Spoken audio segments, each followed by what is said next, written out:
This video brought to you by 6D Helmets, dedicated to the relentless pursuit of better brain protection.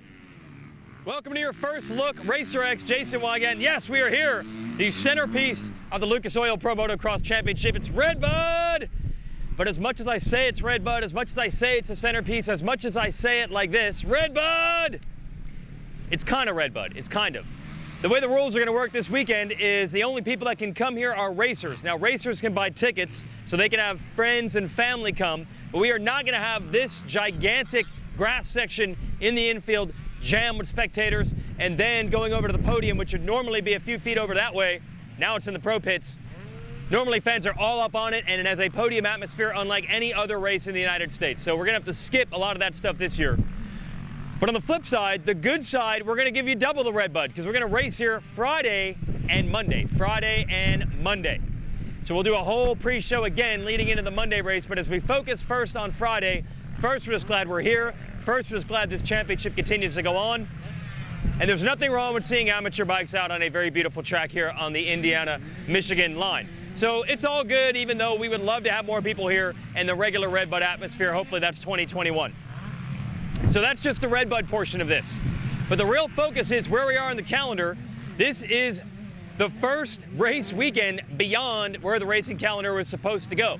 Last week's race in Indiana, if 2020 were normal, would have been the series finale. We have a doubleheader this weekend. That's going to be extra fatiguing on riders who are now being stretched later into the calendar than they expected to with their riding and training programs. So there is now some speculation of who will survive. Who has enough energy, mentally and physically in the tank to get through these rounds? And it was something I had not even thought of, but a couple of veterans of the sport, like my co-host on the NBC TV shows, Grant Langston, brought it up this week. Chad Reed, who I talked to in my weed show yesterday, brought it up. And then I even talked to Zach Osborne as I was walking down here, and he said, yeah, that absolutely could be a factor. Osborne feels whoever is still in the championship hunt after this doubleheader is still going to be in the mind to go for it.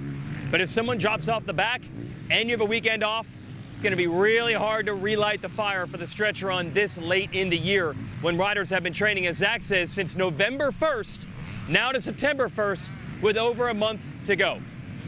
And to illustrate the physical effort these riders have to put in, Eli Tomac and Justin Barcia actually said something after last week's race that you never hear riders mention. They were sore. Let's hear them talk about that. You know, when you have that carrot of the overall being right there, and then, you know, Justin was right there with me the whole way. That pace was hot. Like that was a gnarly pace, and we made it all the way to the end without slowing down. So that one was a massive effort.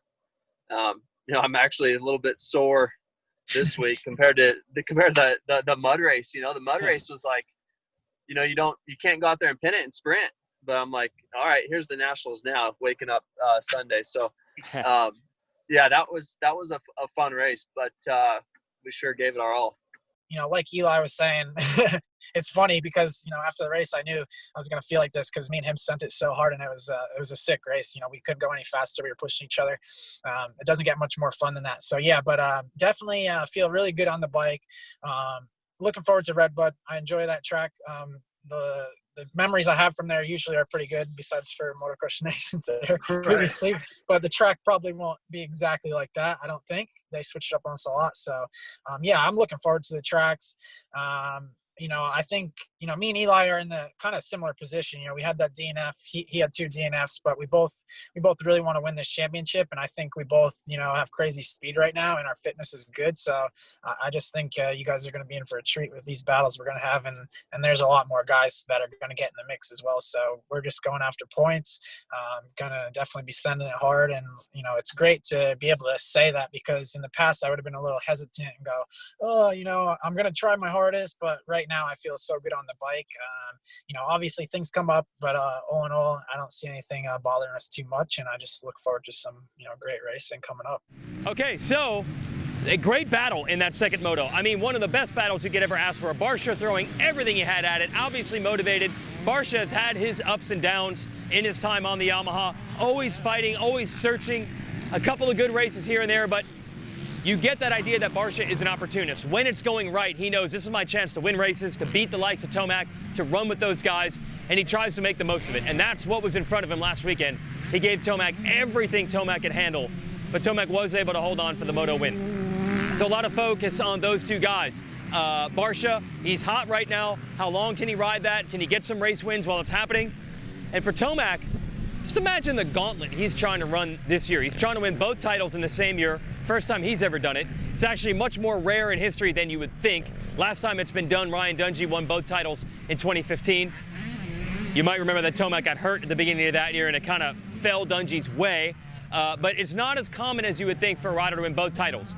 And not only is Tomac trying to do that, he's trying to do it in an extra long calendar. He's trying to do it in a year where he had to, in his mind, deal with the pressure of the Supercross points lead during a break when we didn't know if racing was coming back at all. Then doing it 7 races in 3 weeks in Utah. The amount of things that have been thrown Tomac's way, now including a double DNF at round 2, are practically unprecedented. So the stress he's going to be under physically and mentally, can he keep this charge going? And he has no room for error. If he has one bad moto out of the 4 in this weekend, it's going to be tough. So this is the kind of thing that I'm looking at, the stresses these riders are going to be dealing with throughout the weekend. And there are spoilers. It's not just the veterans in this game. You've got young guys like Sexton and Cianciarulo have been very good. Cianciarulo was lightning quick the last couple of rounds, almost won the overall the last 2 races, and he's really happy about how his performance went. We had a chance talking about it after last week's race. I'm proud of the way I've been riding. I think I have more, but definitely have to, enjoy these races. It's cool to be on the podium. I'm not going to lie. I will say I'm an excellent chiller. I'm good with sitting on the bed all day Saturday and Sunday, Netflix, PlayStation, anything we got going, I'm good with it. So I think that'll play into my advantage for Monday's race. So that's Adam Cianciarulo, Netflix and chill. I heard that might mean something different. I don't know. I think he just means it in a literal sense of recovery between this Friday race and the Monday race is going to be key, and he's just going to be chilling back at the hotel watching Netflix and trying to get ready. Now, Adam is your defending 250 class champion, although he's not actually defending. He's just last year's 250 champ. Let's talk about who could be this year's champ. Dylan Ferrandis, look, I'm going to say it, and you want to get mad at me, whatever you want to say. He's been the fastest guy for sure in the 250 class the first 3 rounds, but he's actually only won 1 of the 3 overalls, and he is not happy about that. How do I know? Well, he literally said he's mad in last week's press conference. I'm so frustrated. I'm not happy. Honestly, I'm not happy because the way I ride, I should be 1-1 today. Last weekend for sure was mud condition, but I mean, I could do better. And this weekend, I'm really frustrated. And for sure, my crew, the people around me, they were really happy. They were really proud of what I did. But to me personally, if you ask me if I'm okay, no, I'm not okay. I'm so mad, and I'm really mad right now. It's not fun to be in faster and to not win. So it's mentally it's hard. It's weird to say, but it's a little hard to ride tonight and also last Saturday night. It's I'm not happy at all. So that's Ferrandis.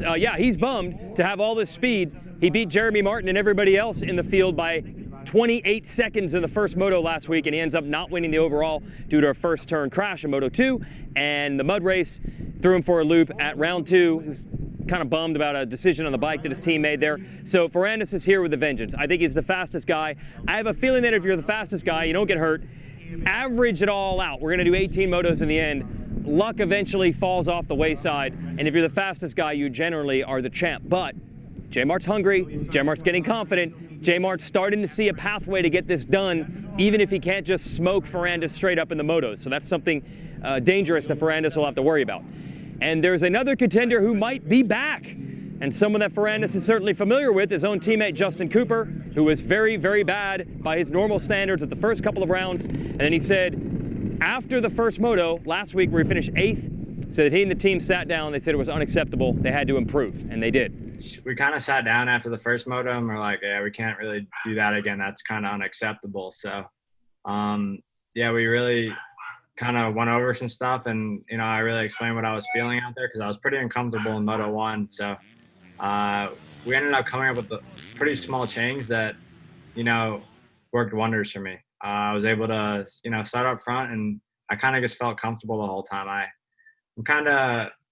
wish I would have pushed and sent it a little bit more, but I kind of settled in with the pace up front, and the moto actually went pretty quick. I was flowing good, and everything just felt right that kind of moto. So definitely a lot more comfortable on the bike now. And yeah, just going to do some more testing this week and try to get that much more comfortable. And I think we'll be up there, all the time. So that's Justin Cooper. Small bike changes. He's finally able to test. He had spent most of the time between Supercross and Motocross with a cast on his hand because he broke it, and he didn't really have any testing or training time coming in. Maybe it's coming around for him. RJ Hampshire had been very good the first couple of rounds, but he had some crashes and bad starts last week that kept him off the podium. We'll see if he's back. And who else can run the pace? Brandon Hartraff did last weekend. I still feel like this 250 class is very much the established players, Ferrandis and Martin, and then which one of these kids is going to catch fire and stay there? Could it be Hartraff? Could it be Cooper? Is the RJ Hampshire we saw at Loretta's going to be back this weekend? Either way, it's going to be really fun. We've got all the iconic things. Larocco's Leap is to my right. The world's largest American flag right behind me. Great soil, great dirt. Heck, we even got the sound of two strokes behind me. I know you guys love that.